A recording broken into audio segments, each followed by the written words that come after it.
Rise and shine, family. All right, so I'm gonna raise a comment to you guys today, and the only reason is because when I get these type of comments, I get an overwhelming majority believer type agreement vote, or they like these type of comments, or they really love this type of rhetoric. I think it seems to fall in line with the way they think, so I would say it makes sense to them. But I want to say to you guys, because something makes sense to you, it could only mean that you have the same type of programming or the frame of mind. It doesn't mean that it's true, right? For example, let's just say that if you saw Superman spitting fireballs, you would say that didn't make sense, right?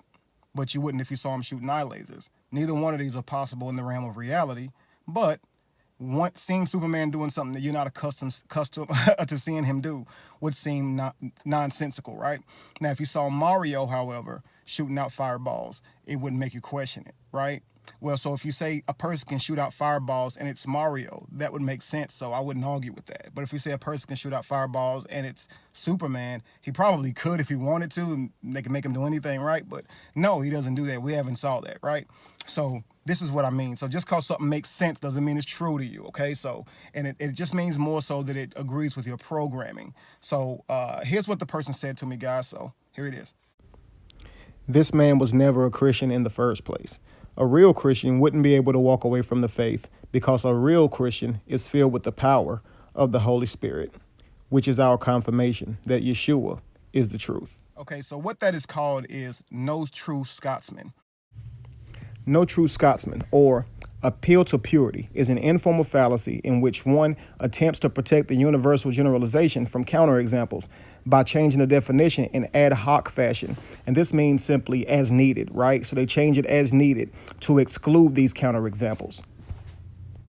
And basically what no true Scotsman is when someone tries to make a generalization to try to compensate for a counterpoint or a counterexample to that generalization. Okay, so for example, let's just say I was going to say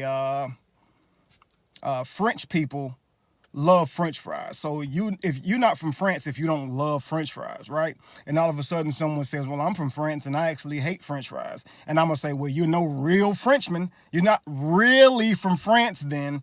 This is my way of trying to keep my own belief. I can't accept that everyone from France doesn't love French fries. So now if you're from France and don't love French fries, then I'm going to say you're not a real Frenchman, right? You're not really from France, right? Just to keep my own generalization. And so when someone says you're not a real Christian because a real Christian would have done this, you're not a real man because a real man would have done this, you're not a real woman because such and such, right? This is called no real Scotsman. So this is a fallacy, okay? It's a informal fallacy.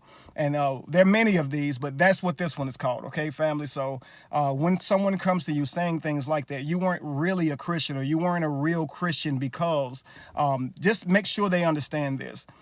In any belief system, whether it be religious, non-religious, whatever, when you have men being involved, you're going to have people who are leaders who don't run it the way they make other people believe that they're running it. You're going to have fake people. You're going to have people who say that they love the people and they don't. You're going to have people who really love the people. You're going to have people who manipulate people. You're going to have people who don't.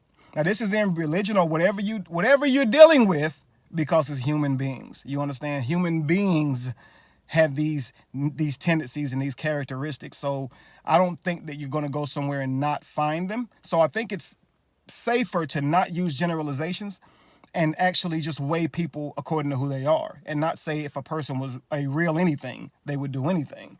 That is silly, right? Because humans take on titles, and as long as a human has that title, trust me, we just are not perfect, man. We never will be. And most of us have had our hearts broken a lot by looking up to men, thinking that they can't be. And no man should be held responsible for being that. It is unfair.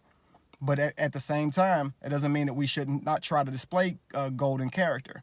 But again, no generalization, family. Look at everyone, judge each person on their own. You feel me? There's no real anything. You feel me? Only human beings. All right, family? Be the change you want to see. Be evolution. And no candle loses its flame. from lighting another. Peace.